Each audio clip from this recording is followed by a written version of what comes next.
da cuenta que cuando el Señor también habla de las parábolas acerca de las bodas o de la boda, también siempre se refiere en plural y no en singular.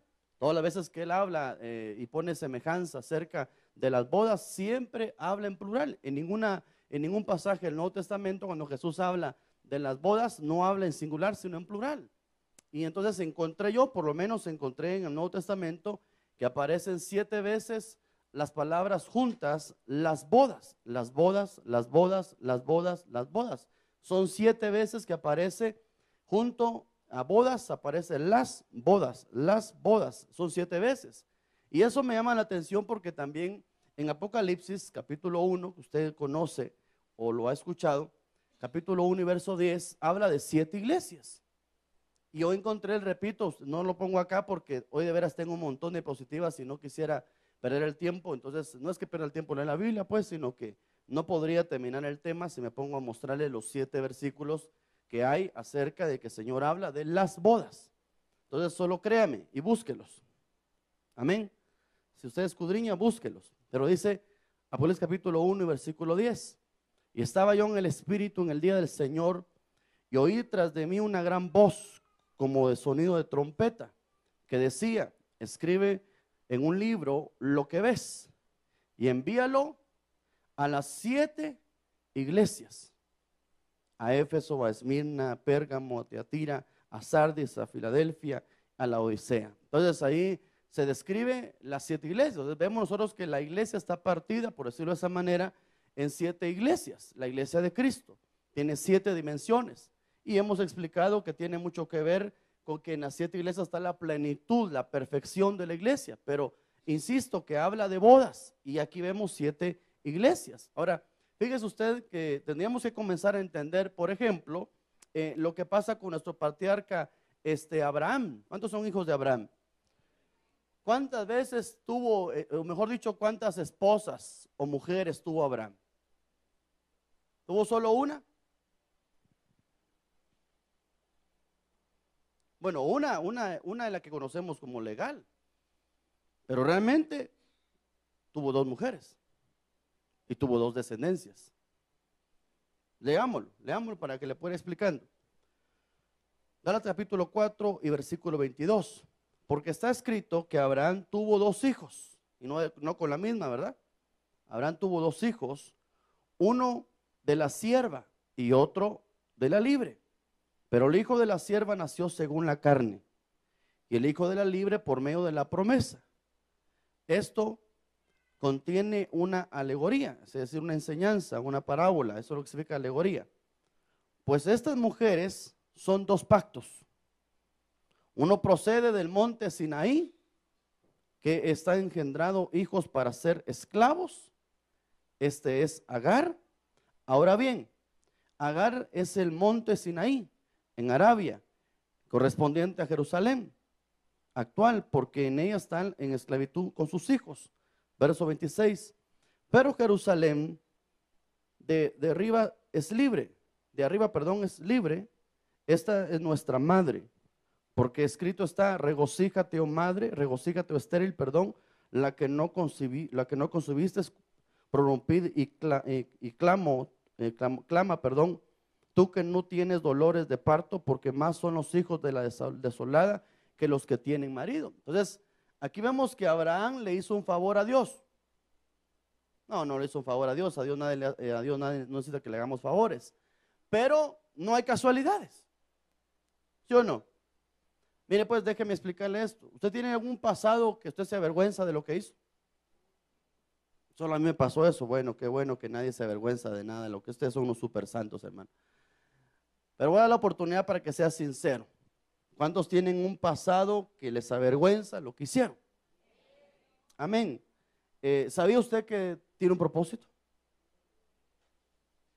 ¿Sabía usted que eso malo, eso que a usted le da vergüenza, tiene un propósito? Por lo menos yo lo veo en Abraham, que Abraham, hermano, siempre lo hemos calumniado, ¿verdad? Lo hemos pelado aquí, diciendo que ese Abraham que una vez que le retorció la mano a la mujer para que se acostara con la otra mujer, que una vez. Pero realmente tenemos que considerar que fue un error en la carne, pero fue un propósito en Dios. Ahora, ¿querrá Dios que todos los hombres tengan 2 o 3 o 4 mujeres? ¿Será la voluntad de Dios, hermano amado, usted que está felizmente casado, que se consiga otra más joven? No, hermano, reprendemos esa idea. Ahora, ¿por qué Dios permite a los reyes tener varias esposas? ¿Por qué Dios permite a los patriarcas tener más de una mujer? Porque este es el caso de Abraham, pero ¿dónde dejamos a Jacob? ¿Dónde dejamos a Jacob? Que no solo tuvo una mujer y que es el patriarca de las 12 tribus de Israel. Eso también es una sombra y una figura, pero yo no voy a juzgar por qué Dios lo permite. Esa es cosa de Dios. Solo puedo decir que no hay nada en la Biblia que esté por gusto. Entonces, si Abraham tuvo dos hijos de dos simientes diferentes, eso significa, por lo menos acá lo dice, que nosotros dice que no somos hijos de Abraham según la esclava, sino según la libre. ¿Quién es la libre? No prensa libre, ¿verdad? ¿Sí? ¿Quién es la libre? Sara. Dijo, ¿de quién es usted según este pasaje? Usted es hijo de Sara, no de la egipcia. Ahora, perdone, usted no es hijo de Abraham según la carne, ¿verdad que no?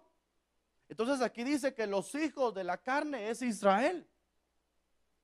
Y nosotros somos hijos de Abraham de la libre. De alguna manera, hermano, tenemos que comprender que cuando vino el hijo de hermano de Agar, venía la sombra de Israel. Ahora, ¿a dónde se tuvo que ir Agar? Al desierto, con su hijo. Y eso de alguna manera es una sombra cuando, hermano, venga un proceso de tribulación para Israel. Pero primero Dios trata con Isaac, que es el hijo de la promesa. Ahora, a mí me bendice saber que yo soy hijo de la promesa, pero yo no soy hijo biológico de Abraham. Pero dice aquí que sí soy hijo de Sara. ¿Cómo así la cosa? Bueno, lo que pasa es que entonces Sara representa la madre de los que somos hijos espirituales de Abraham. Madre, hermano, Sara es madre no de los hijos terrenales. Ahora, ¿por qué razón? Porque Sara traía desde antes de la fundación del mundo un destino: ser madre de los hijos de promesa. Entonces usted y yo somos hijos de promesa. Dígame por eso, somos hijos de promesa. Entonces, aquí vemos a Abraham con dos esposas. Ahora, si seguimos avanzando, voy a encontrar a otro que tuvo 7 mujeres. Y que eso no es casualidad. Y ya usted me va a ir entendiendo por qué razón le voy a explicar esto. Mire, sigamos leyendo acá, Gálatas capítulo 4, versículo 30 al 31. Pero ¿qué dice la escritura? Echa fuera a la sierva y a su hijo, pues el hijo de la sierva no heredará con el hijo de la libre. Así que, hermanos, no somos hijos de la sierva, sino de la libre. Ok, avancemos. Quiero leerle este otro pasaje. Mateo capítulo 21 y versículo 9. Y las multitudes que iban delante de él y las que iban detrás gritaban diciendo: Hosana, Hosana al hijo de David. Bendito, ¿cuándo saben que viene Cristo?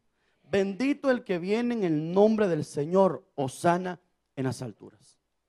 ¿Cuál es el título que el Señor, hermano, le dan aquí en la tierra? Le dicen hijo de David. Y está relacionado con su venida. Mire qué tremendo eso, porque cuando yo voy a la Biblia me encuentro que David tuvo 7 esposas. Bueno, no tuvo 7, tuvo 8. Realmente tuvo 8, pero ya le voy a explicar por qué 8 y no 7, y que tiene que concordar con el mensaje de esta oportunidad. Pero yo miro que Jesús no se avergüenza de que le llamaran hijo de David, porque esa era la promesa de Dios, que el Señor habría, hermano amado, de levantar de la simiente de David al que vendría a salvar a Israel. Entonces note usted, el pasado de Cristo está, hermano, escondido en David. Es decir, lo que David de alguna manera vivió en la carne era una sombra, una figura de las bodas del Señor. Ahora, déjeme leer otro pasaje más. Hechos capítulo 13 y versículo 22.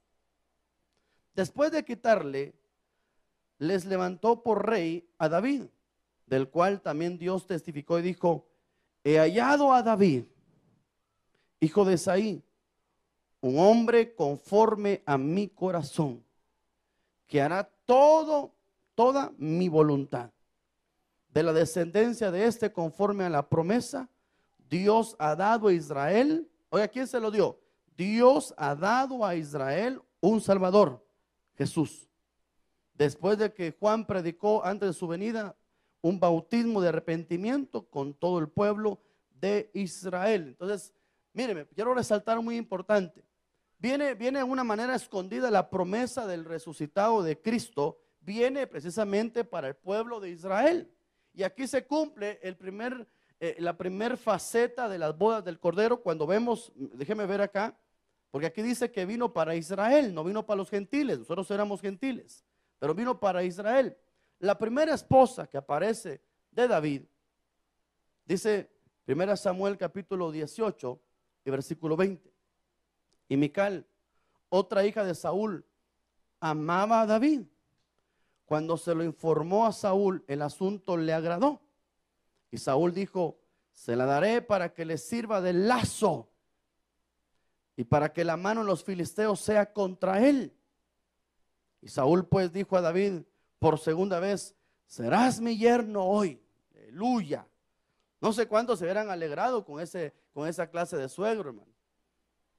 Pero David no le puso mucho sentimiento al suegro, sino a la muchacha. Dijo, bueno, el suegro está feo, ¿verdad? Porque este suegro es medio endemoniado, ¿verdad? Gracias a Dios los suegros no son así, pero este sí estaba endemoniado.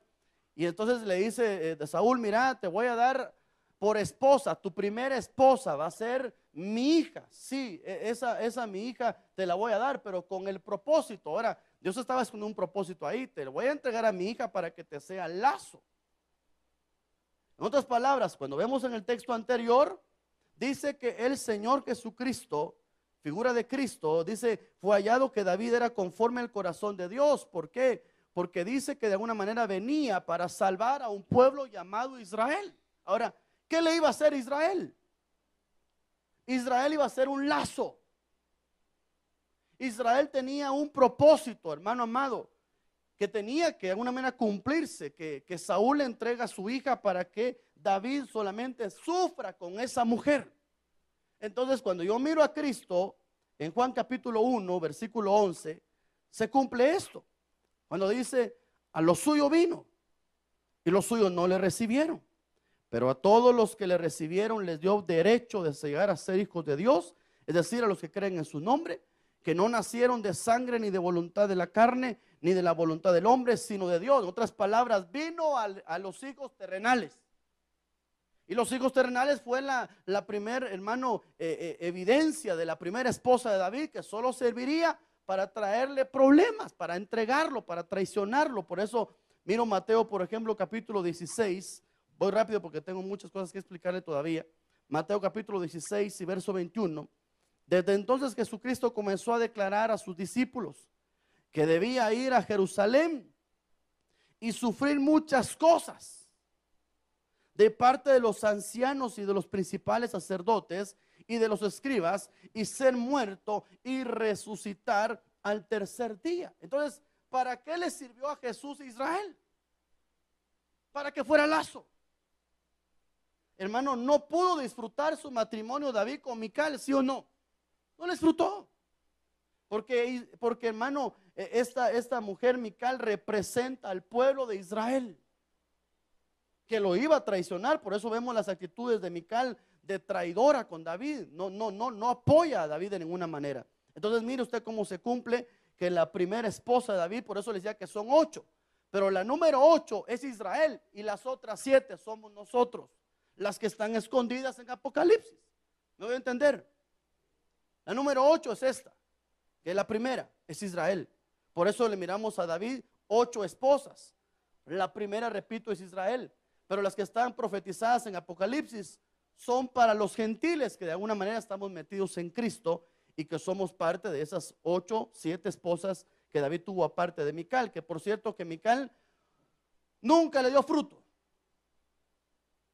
Así que como que no se hubiera consumido el amor entre ellos.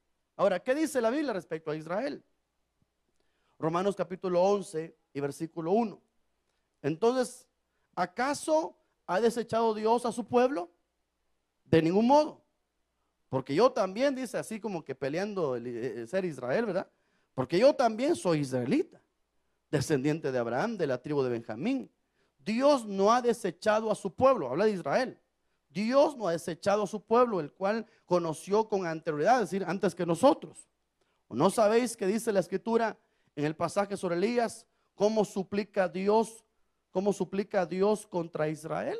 Entonces, partamos de acá, por favor. El mensaje tengo que empezarlo a partir de acá, entendiendo que la primera esposa de David es figura de Israel. A eso no me voy a meter a hablar porque no nos corresponde, más que entenderlo.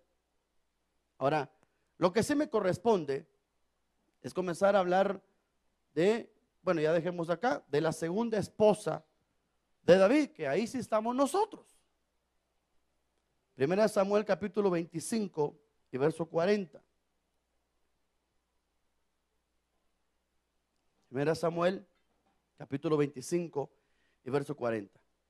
Y los siervos de David fueron a la casa de Abigail en Carmel y le hablaron diciendo: David nos ha enviado a ti para tomarla para sí por mujer. Y ella se levantó y postrando su rostro en tierra dijo: he aquí vuestra sierva es una criada para lavar los pies de los siervos de mi señor. Abigail se levantó apresuradamente, montó un asno con 5 doncellas que la atendían, siguió a los mensajeros de David y fue, diga conmigo, y fue su segunda mujer. Entonces aquí se cumplió: a los suyos vino, pero los suyos no la recibieron. Dice la Biblia que David amaba o no amaba a Mical. Sí la amaba, pero no pudo disfrutar la vida con él. Entonces ahora viene su segunda esposa, hermano amado, que somos nosotros, y de eso hablamos el día viernes. Entonces recordará de esas características tan especiales de Abigail, cuando vemos nosotros que ella dice: yo soy una sierva para poder adorar a los pies de mi Señor. En otras palabras, yo estoy para adorar a Cristo. Esa es una característica de la esposa, la segunda esposa de David, que representa la iglesia. Ahora, si miramos un poquito más y nos acercamos al zoom a esta mujer, mire lo que dice acá, 1 Samuel capítulo 25 y verso 3.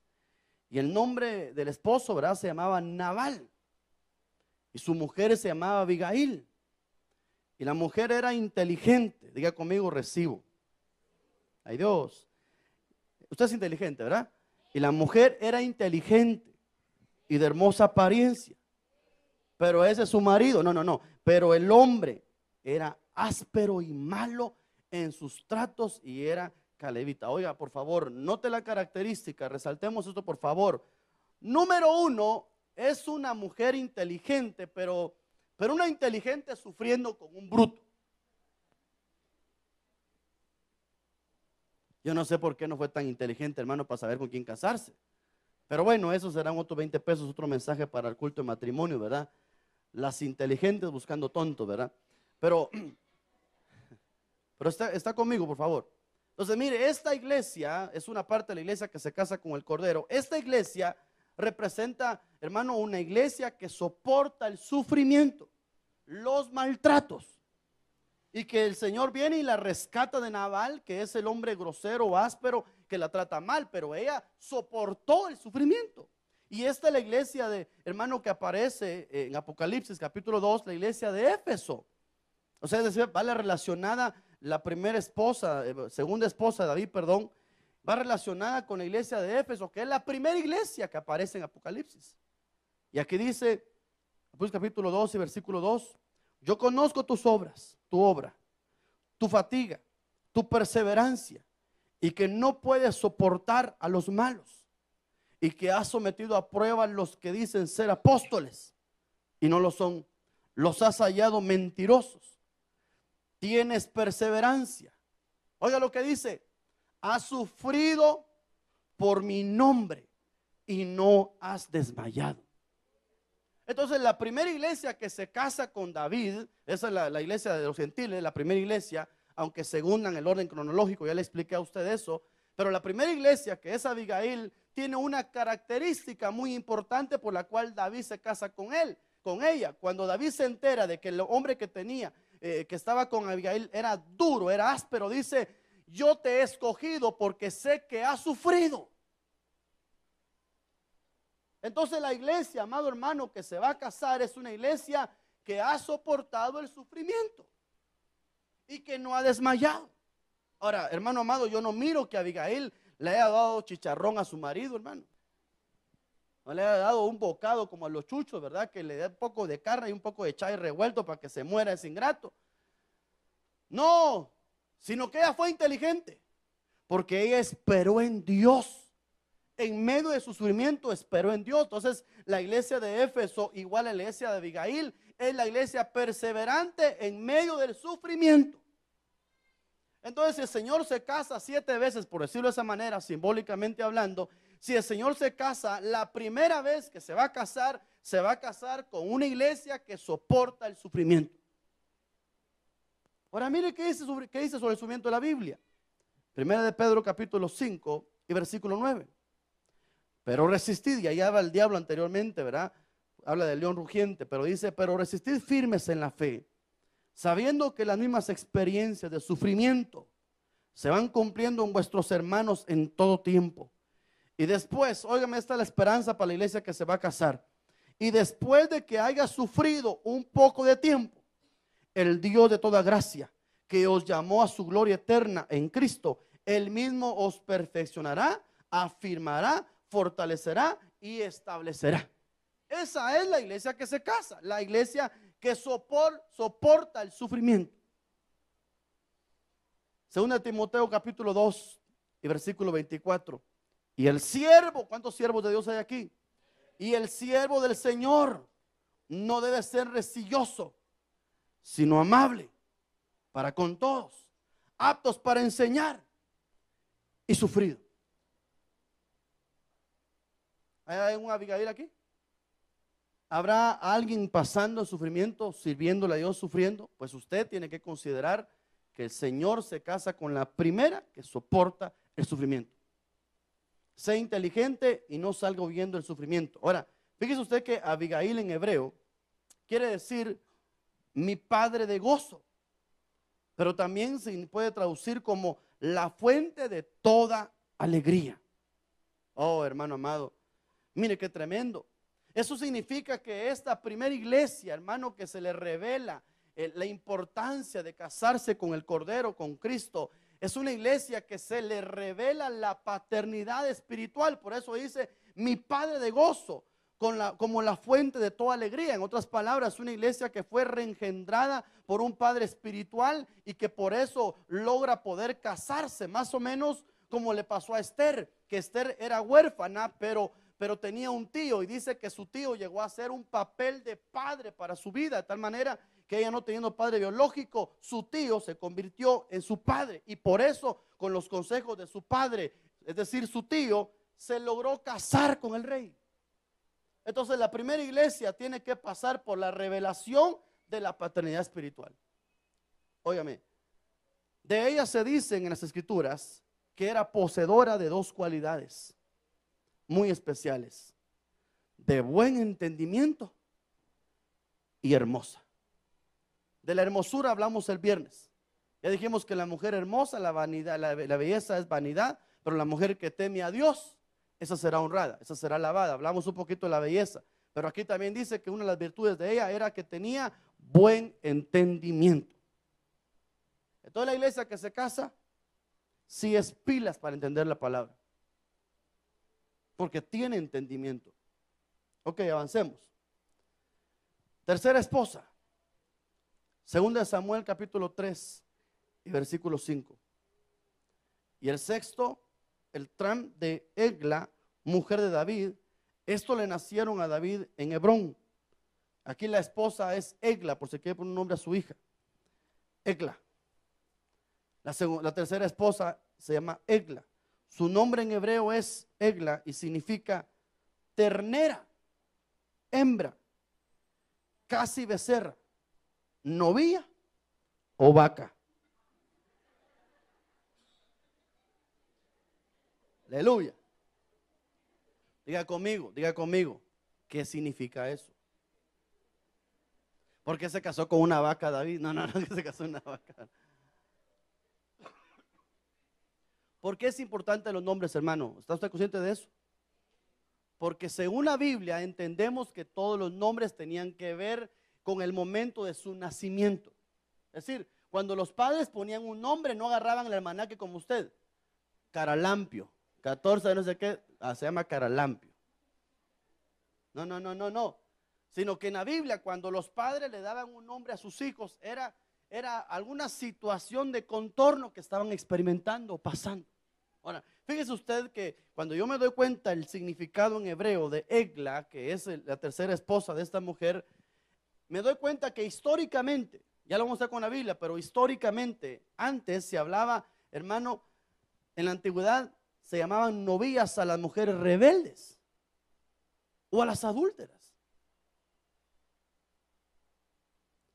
Entonces ahora voy a dar un poquito el panorama, pero cuando voy a la Biblia me doy cuenta que también la Biblia lo comprueba. Le voy a leer Oseas capítulo 4 y versículo 16.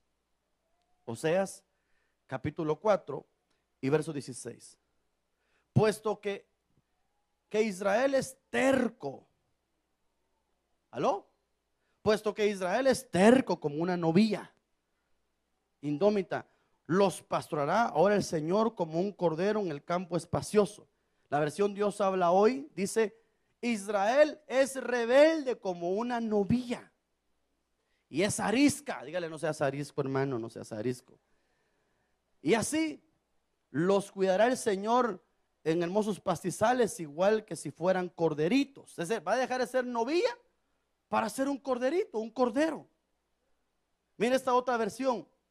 Dice: si Israel embiste como vaca brava. ¿Se da usted cuenta por qué le puse el significado que significaba vaca? Porque tiene que ver con esta palabra que aparece acá. Si Israel embiste como vaca brava. Usted es una vaca brava. A un toro sí, pero las vacas no muchito, ¿verdad? O a menos que no me han pelado los dientes bien. Como vaca brava. Va ahora a apacentarlos el Señor como corderos en la pradera. Entonces, hermano, esa tercera mujer que se consiguió David era una firmita. Ahora, ¿quién es esta iglesia? Porque le dije a usted que tiene que ver con Apocalipsis. Y oiga lo que dice aquí en la segunda iglesia que aparece. Apocalipsis capítulo 2 y verso 18 y verso 20. Y escribe el ángel de Tiatira, el Hijo de Dios, que tiene ojos como llama de fuego, cuyos pies son semejantes al bronce bruñido, dice esto: yo conozco tus obras, tu amor, tu fe, tu servicio y tu perseverancia, y que tus obras recientes son mayores que las primeras. Esta es calidad. Pero verso 20, pero siempre un pero, ¿verdad? Pero tengo esto contra ti, que toleras a esa vaca, que toleras a esa mujer Jezabel.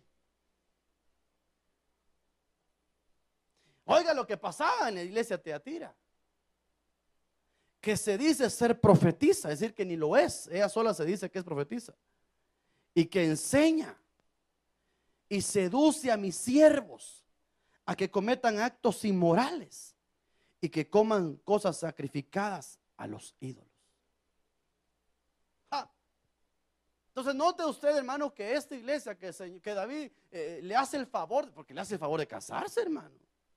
¿Quién se quiere casar con una vaca? ¿No? ¿Quién se quiere casar con una mujer fornicaria? Pero ahora viene Dios y dice: tú que eras como una novilla, lo que tienes que hacer es convertirte en un cordero. Entonces el Señor, si se va a casar con esta mujer, si se convierte de novilla o de vaca, como usted quiera, se convierte a un cordero. Ahora, una característica de convertirse a cordero es que el Señor va a poder pastorearlo. Entonces, hermano, para ya no hablar ni de vacas ni de novillas, déjeme explicarle esto. La iglesia que se casa David es una iglesia que dejó de ser una cabra para convertirse en una ovejita. Eso significa que uno tiene que reconocer la necesidad de ser pastoreado. Entonces, ¿quiénes se van a casar en las bodas del Cordero? ¿Quiénes van a participar? No los perfectos, no los que nunca han cometido pecado, porque aquí dice: tú toleras a esa Jezabel, a esa que profetiza, que seduce a mis siervos, sí. Pero vimos en el anterior: Israel es terco, es rebelde como una novilla, pero yo, dice el Señor, le profetiza, lo voy a convertir en cordero y lo voy a pastorear. Entonces, en otras palabras, lo que necesitamos es echar fuera la inmoralidad de la iglesia. Y la única manera de echar fuera la inmoralidad de la iglesia es que las ovejas reconozcan autoridad pastoral. Ahora aquí alguien dirá, hermano, dele duro a los fornicarios, hermano, dele duro, que se arrepientan esos hijos del diablo. Perdóneme, pero antes de que le eche pesas al hermano que está a la par suya, mejor le leo este versículo y tal vez así se controla. Mateo capítulo 15 y verso 19. Porque del corazón provienen los malos pensamientos, homicidios, adulterios, fornicaciones, robos, falsos testimonios, calumnias. Estas cosas son las que contaminan al hombre, pero comer sin lavarse las manos no contamina al hombre. En otras palabras, la gente que no reconoce autoridad, hermanos, son gente religiosa que solo guarda la apariencia, pero que Dios conoce su corazón. Por eso cuando le dice esto a las personas que están ahí, son a los fariseos, a los que dicen, ¿y por qué no se lavan las manos tus discípulos cuando van a comer? No como nosotros, que tenemos una ceremonia antes de sentarnos a la mesa, nos lavamos las manos, levantamos nuestras manos en alto para orar por la comida, pero tus discípulos solo vienen, agarran la comida y se la comen. Y dicen, fariseos hipócritas, porque solo ceremonias son ustedes. Se ven muy bonitos por fuera, pero si alguien los pudiera ver por dentro, están llenos de pecado, de hurto, de fornicaciones. Y entonces el Señor le dice, lo malo de la fornicación está en el corazón. Entonces, antes de que se evidencie la fornicación, tiene que ser extirpada del corazón. Ahora, ¿cómo le extirpamos, hermano, la fornicación, los robos, los falsos testimonios a la gente? La única manera es que la gente reconozca que necesita ayuda para arrancarle lo que está feo en su corazón. Ahora, yo no estoy bravo, estoy contento, hermano, no se preocupe. Pero hay algo feo en su corazón. ¿Quién lo sabe? Ya lo sabe Dios, sí, ya lo sabe Dios. Y aparte de Dios, ¿quién más lo tiene que saber? Tiene que saberlo. Si usted es oveja, tiene que saber su pastor lo que está pasando por su corazón. No solamente por lo que ya hizo, eso ya es obvio. Es por lo que está en su corazón, lo tendría que saber el ministro, porque la Biblia dice que el pastor conoce el estado de sus ovejas, y la Biblia dice, sujetaos a ellos, pues ellos darán cuentas por vosotros. Entonces regresemos porque se me olvidó y solo quiero recordar el nombre, usted no me ayuda. ¿Cuál es la tercera esposa? Egla. Para que no se me olvide, pónganle la R, pues se la quita. Regla, Egla. Bueno, cuarta esposa. Solo faltan 4. Primera de Crónicas, capítulo 3 y versículo 2. Y el tercero, Absalón, apareció Absalón, hijo de Maaca. Qué nombrecitos, hermano. Hijo de Maaca. Entonces, Maaca significa depresión. Presionada, prensada. Entonces la cuarta mujer de David, hermano, que entre paréntesis, qué hijito el que le salió, Absalón. Pero no hablemos tanto de Absalón, hablemos un poquito de su nombre, que significa depresión. Hermanos amados, gracias a Dios yo no conozco esto, pero a veces algunos sí lo han experimentado, que en su matrimonio, su cónyuge sufra de depresión. Yo por lo menos me ha tocado ministrar algunos casos, hermano, y el esposo viene preocupado conmigo y me dice, hermano pastor, ¿qué hago con mi mujer? ¿Por qué? No se baña la chuca.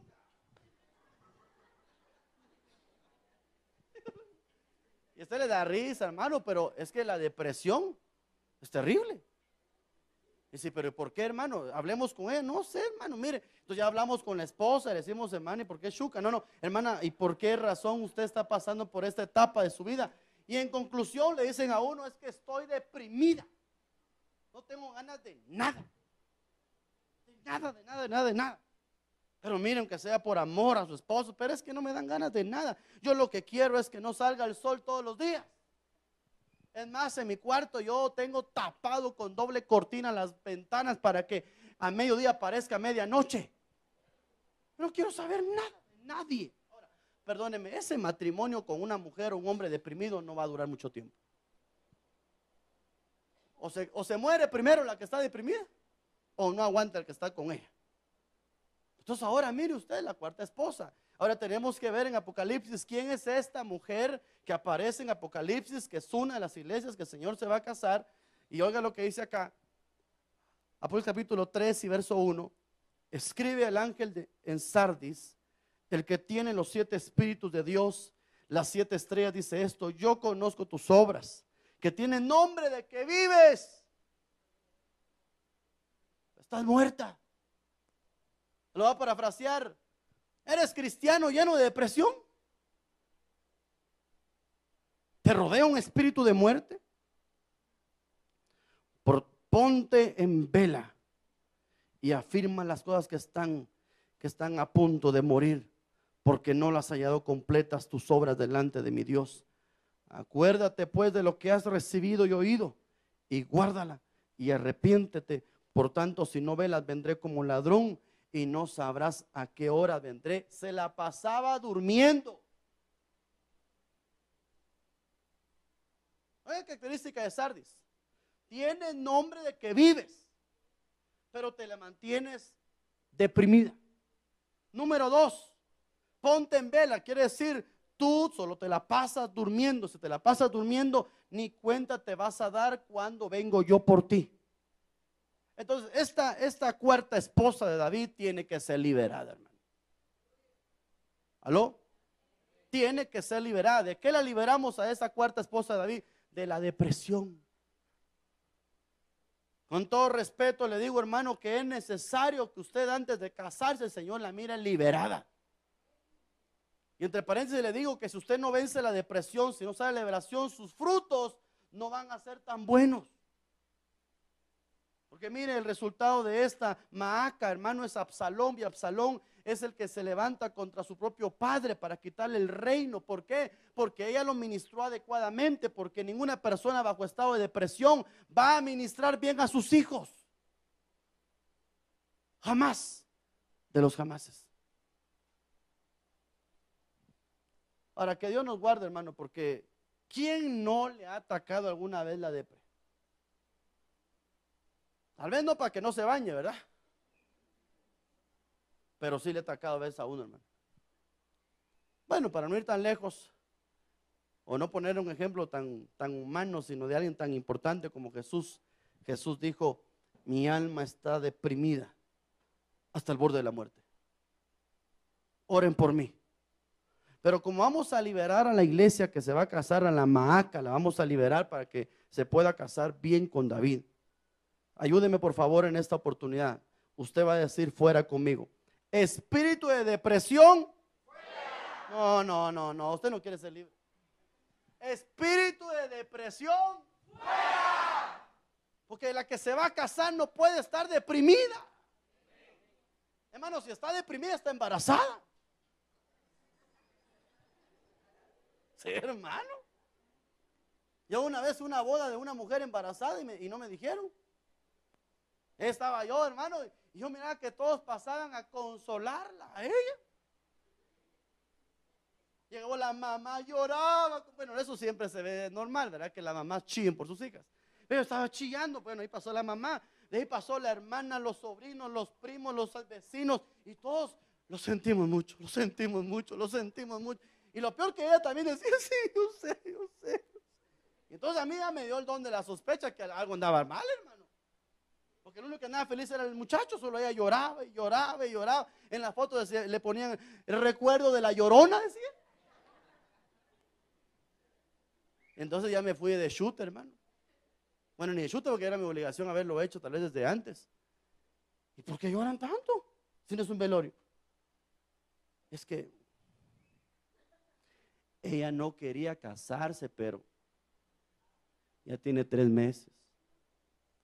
¿Con qué razón tiene faja? Yo pensé que era para que no se le notara. ¿Con qué razón? Está deprimida. Pero el Señor viene por una iglesia virgen, pura, sin mancha, no embarazada. Entonces no puede estar la virgen triste. Por eso dice la Biblia: oh virgen, alégrate y regocíjate, porque tu Dios viene pronto por ti. En otras palabras, sé libre de la depresión.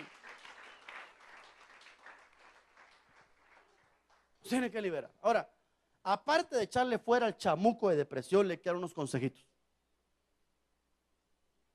Báñese. No, no. Mire. No, de veras no está mal decírselo. Cuando usted entre en depresión, se levante un día así como, desanima. Mire, ese día ni siquiera ponga calentador, ponga agua fría. No se le pone hielo. Y se va a la regadera y dice: Padre, en tu nombre, Señor, echo fuera este demonio de depre. ¡Ah! Ahí lo va a empezar a liberar el Señor. Y si no tiene ganas de verse simpático, esfuércese ese día. Agarre su mejor tacuche, que hasta medio le diga: ¿y vos, loca, qué tenés? ¿Por qué te vestís tan bonita? ¿Con quién mangas ahí? No, no, no, me quiero ministrar. No se levante con Doña Florinda ese día, todos sus colochos ahí. El marido la vio en la mañana que se levantó con babas ahí y toda desganada. ¿Vas a comer algo, viejo? Sí, hombre. Y regresa a las 8 de la noche, el marido la encuentra igual. No se deprime él.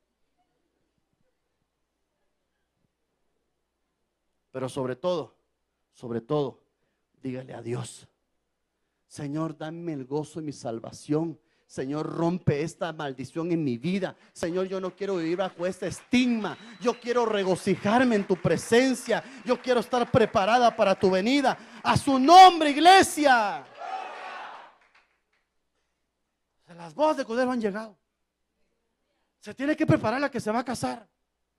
Y tenemos que quitar manto de tristeza, manto de dolor, y en lugar de eso darle un manto de alegría. Pero ¿sabe qué es lo que pasa? Que hay gente que le queremos dar manto de alegría. No, no, gracias, no, gracias. No, yo no quiero estar contento. No. Hermano, vamos a orar por usted para que Dios cambie su tristeza. Déjeme disfrutar mi etapa de tristeza, hermano. Déjeme. Después de que yo me quite la gana, ora por mí. ¿Se quiere casar Cristo contigo? Pero recuerda usted que el nombre se lo puso a su madre, a ella. Quiere decir que sufrió de depresión por herencia, porque sus padres así lo engendraron. Pero para eso se casó David con ella, para liberarla. Qué rico hablar de Cristo. Y qué alegre, ¿verdad? Por eso vamos a cantar: no puede estar triste un corazón que alaba a Cristo. No puede estar triste un corazón que alaba a Dios. Ay, yo canto eso. Segunda de Samuel, capítulo 12 y verso 24. Doña Betsabé, apareció el peine fino con todos los piojos, ¿verdad? Segunda de Samuel, capítulo 12, verso 24. Y David consoló a Betsabé, su mujer, y vino a ella y se acostó con ella, y ella dio a luz un hijo y le puso por nombre Salomón. Óigame, qué lindo. Y el Señor, ¿a quién? ¿A quién amó el Señor? A Salomón. ¿Cuántos quieren que sus hijos sean amados por Dios? Mire, olvidemos ahorita de la trastada que cometieron. Ese es tema para matrimonios. Pero para tema de escatología, miremos esto. Tenía un mal pasado, cierto, tenía un mal pasado. Pero todos lo hemos tenido, hermano. Y como le dije bien, se lo repito hoy: no importa qué tan mal pasado tuvimos en nuestra vida, el Señor, si nos perdonó, se va a olvidar de nuestro pasado. Y no va a decir cuando tengamos nuestros hijos, porque hermano, si yo hubiera sido Dios, que gracias a Dios no lo soy, ni siquiera le llego a los tobillos. Si yo hubiera sido, hubiera dicho a Betsabé, ¿y ese tu hijastro qué? Ese hijo de fornicación. Sí, si tu marido David, él mandó a matar a tu marido, ahora sí, adúltera. Pero viene Dios que perdona el pecado de esta mujer. Ama ahora a su hijo después de la disciplina. Entonces Betsabé representa a la iglesia que aceptó la disciplina y por eso Dios la restaura. El nombre de Betsabé se traduce como hija de un juramento. Ahora, cuando miramos una parábola que relata el profeta, miramos por qué se llamaba hija de juramento. Segunda de Samuel capítulo 12 y versículo 1. Qué bueno que hoy es bautismo, me voy a meter a la piscina, aleluya. Buen día para bautizar. Hoy sí no voy a delegar a nadie. Entonces el Señor envió a Natán a David y vino a él y dijo: habían dos hombres en una ciudad, el uno era rico y el otro era pobre. El rico tenía muchas ovejas y vacas, pero el pobre no tenía más que una corderita que había comprado y había criado, la cual le había crecido junto con él y con sus hijos. Comían de su pan, bebían de su copa y dormían en su seno, y era, y era como la hija para él. Vino un viajero al hombre rico y éste no quiso tomar de sus ovejas ni de sus vacas para preparar comida para el caminante que había venido a él, sino que tomó la corderita de aquel hombre pobre y se la preparó para el hombre que había venido a él. Por favor, yo quiero resaltar cómo la trataba su esposo. Igual que usted, ¿va, hermano? Ay Dios, ¿qué pasó, hermanas? Igual que su esposo, la trata como una hija. Sí, hermanos, este sitio se quita y me da mis cuerazos. No, no, ese no, eso no, no, así tampoco juego yo. No, la forma que la ministraba. Había un hombre pobre. Ella también estaba en un hogar pobre. Ella no era muy rica. Ella también estaba en pobreza. Pero era hija de juramento de un padre. Y la trataban como una hija. Y tú y yo somos hijos. Y Dios nos quiere tratar como hijos, no como bastardos, sino como hijos. Entonces esta iglesia es la iglesia Esmirna. Apocalipsis capítulo 2 y versículo 8. Escribe al ángel de la iglesia en Esmirna, el primero y el último, el que estuvo muerto y ha vuelto a la vida. Dice esto: yo conozco tu tribulación y tu pobreza, pero tú eres rico. Óigame, tú piensas que eres pobre, pero eres rico. En otras palabras, hermano, la que se casa le rompe la maldición de la pobreza. Y la blasfemia de los que dicen ser judíos y no lo son, sino que son sinagoga de Satanás. Antes de continuar con la sexta mujer, ¿cuántos saben que hoy en día hay iglesias de ricos y de pobres? Como no, usted no predica, dígame una iglesia de ricos, por favor. Solo una, por favor, solo una. ¿Ah? Casa de Dios. Ellos dijeron, yo no dije. Bueno, hay unas iglesias más específicas de gente pistuda, porque Casa de Dios tiene gente también que va aquí del milagro. No vamos a decir solo pistudos hay ahí, pero hay algunos. Pero mire, hay pastores que levantan su obra y le empiezan con puros empresarios.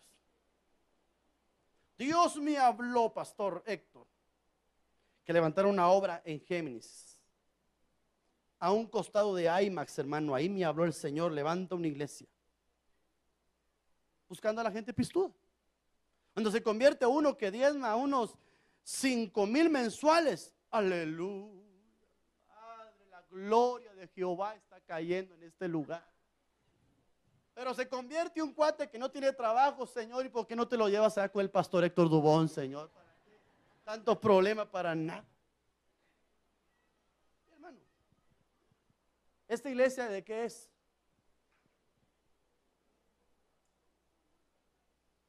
Esta iglesia es de gente que cree que es pobre y no lo es. Porque hay otros que se creen ricos y no lo son. Pero hay otros que se creen pobres y Dios dice: tú no eres pobre. Pero ¿cómo cuesta que la gente acepte eso? Porque entra uno que no tiene muchos centavos, que no entró pero ni en bicicleta a la iglesia, y se sienta a la par de uno que tiene su carrito nuevo y se siente acomplejado. ¿Y este por qué está aquí? Sí, pues, si el pastor se dio cuenta que carro entró, por eso lo puso aquí a la par mí. Yo no lo puse ahí. Él se sentó ahí, usted sentó a la par. No, hermano, pero yo sé de gente, hermano, que se ha ido de aquí por completo. Oh, hermano, yo mejor me voy porque yo miro que usted tiene preferencia con los que tienen pisto. Hermano, si me la paso más con los pelados, porque son los que tienen más necesidad a veces, hermano, que me llaman, hermano, no tengo para el doctor. Ahí voy yo, pues ya que no pueden pagar el doctor, oremos. No por eso, no por eso. Pero vive el Señor que no me mantengo en la casa de la gente que tiene pisto. Mis amigos pastores, hermano, que yo tengo, usted vaya, pueda chequearlos.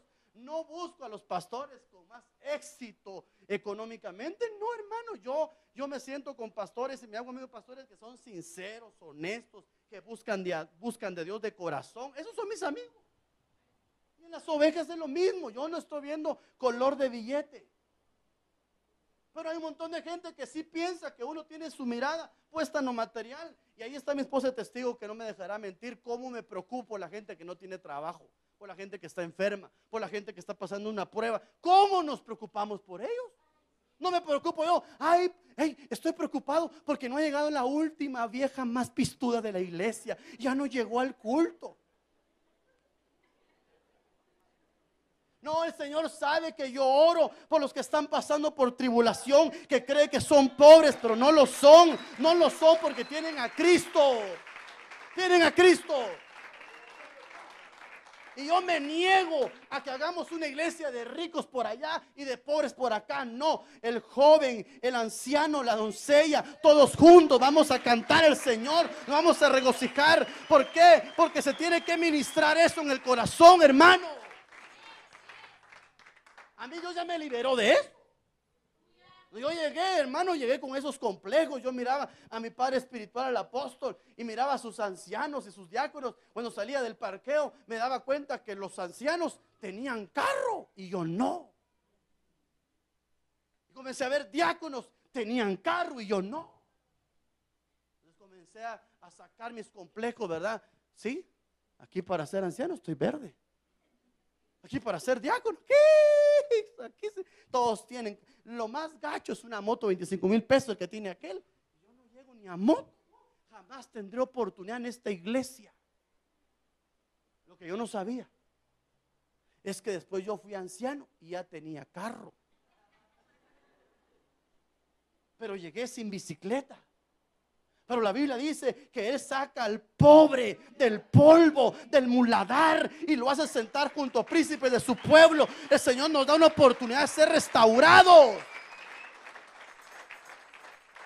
Entonces ahora puede ser que otro me diga: ah, sí, usted es pastor, evangelista de la iglesia porque tiene carro. No es porque tenga carro, pero es evidente cuando Dios empieza a restaurar un alma, restaura lo demás. Hay gente que anda en miseria en su alma, va a andar en miseria en su cuerpo también. La gente que empieza a ser restaurada por Dios va a dar frutos. Yo sé de gente aquí que no aparenta, hermano, pues Dios la bendiga. Que a veces no hay que ver la cara a la gente, la cara engaña. Ay, hermano, eso se mira que tiene billete. Tal vez se equivoca. Que hay unos que son más pilas y ponen cara de pobres para que no les pidan.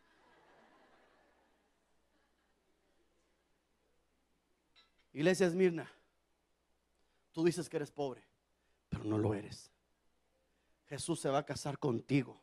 Y se va a casar porque te va a liberar de esos complejos, te va a liberar de esas ataduras que crees tú que eres una poca cosa. No, de ninguna manera. El Señor vive, resucitó para restaurarte. ¿Me estoy dando a entender?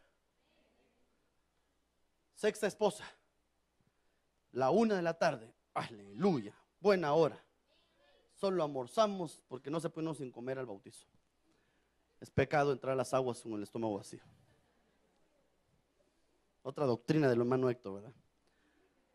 Primera de Héctor, Primera de Reyes capítulo 1, versículo 3. Y se buscó una joven hermosa por toda la tierra de Israel, y hallaron a Abisag, sunamita, y la trajeron al rey. La joven era muy hermosa. Ella cuidaba al rey y le servía, pero el rey no la conocía. La iglesia de Filadelfia. Apocalipsis capítulo 3 y versículo 7. Y escribe el ángel de la iglesia de Filadelfia, el santo, el verdadero, el que tiene la llave de David, el que abre y nadie cierra, el que cierra y nadie abre, dice esto: yo conozco tus obras. Mira, he puesto delante de ti una puerta abierta que nadie puede cerrar, porque tienes un poco de poder y has guardado mi palabra y no has negado mi nombre. He aquí yo entregaré a aquellos a la señora Satanás que dicen ser judíos y no lo son, sino que mienten. He aquí yo haré que vengan y se postren a tus pies y sepan que yo te he amado, porque has guardado la palabra de mi perseverancia. Yo también te guardaré de la hora de la prueba que habrá de venir sobre los que están sobre el mundo, para probar a los que habitan sobre la tierra. La iglesia Filadelfia, la iglesia que se guardó en santidad para Cristo, y es la que escapa del examen final. Aleluya. Quiero terminar porque no quiero dejar incompleto mi mensaje. 1 Reyes capítulo 1 y versículo 5. Séptima esposa. Entre tanto, Adonías, hijo de Agüit, se enlazaron diciendo: yo seré rey. Y preparó para sí carros, hombres de caballo y 50 hombres que corrían delante de él. Su padre nunca había contrariado, preguntándole: ¿por qué has hecho esto? Era también hombre de muy hermoso parecer y había nacido después de Absalón. Hermano, este es tremendo, porque Adonías, ese es un fruto de David, con esta mujer que dice que se había ensalzado a él solito. Oh, qué tremendo soy yo. Ese era el fruto de esta mujer. Mire, esta es la iglesia Laodicea. Y escribe el ángel de la iglesia Laodicea, el amén, el testigo fiel, el verdadero y el principio de la creación de Dios, dice esto: yo conozco tus obras, que ni eres frío ni caliente. Ojalá fueras frío o caliente. Así pues que eres tibio y no frío ni caliente, te vomitaré de mi boca. ¿Por qué dices? ¿Por qué dices? Soy rico, me he enriquecido y de nada tengo necesidad. Esa es una iglesia orgullosa. Así como echamos la depresión, ayúdeme a echar el orgullo. Ayúdeme, por favor. ¿Cuántos tienen orgullo? Qué orgulloso si no levanta la mano, hermano.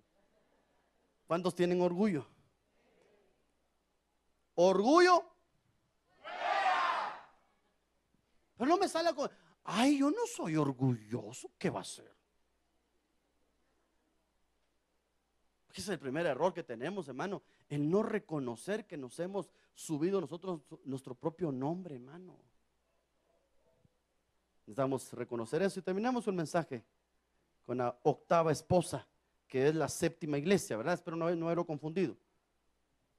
Segunda de Samuel capítulo 3 y verso 4. Y el cuarto, Adonías, hijo de Agit. El quinto, Cefatías, hijo, esta es la que estamos hablando ahorita, Abital.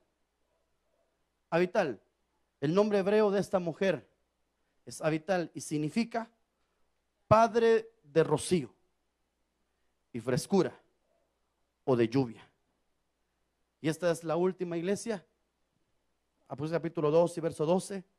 Y escribe el ángel de la iglesia en Pérgamo, el que tiene la espada aguda de 2 filos, dice esto: yo sé dónde moras, donde está el trono de Satanás. Guardas fielmente mi nombre y no has negado mi fe, aún en los días de Antipas, mi testigo fiel, siervo fiel, que fue muerto entre vosotros, donde mora Satanás. Pero esta mujer tenía un padre que le daba rocío, frescura, lluvia. Por eso podía sostener la prueba, viviendo donde moraba Satanás. Entonces le pongo la última diapositiva para que usted pueda comparar si me entendió el mensaje. Mical es igual a Israel. Abigail, Éfeso. Egla, Teatira. Maaca, Sardis. Betsabé, Esmirna. Abisac, Filadelfia. Agit, Laodicea. Abid, Pérgamo. Entonces ahora, ¿cuántos se quieren casar? en las bodas del Cordero? ¿Cuántos necesitan ser ministrados por el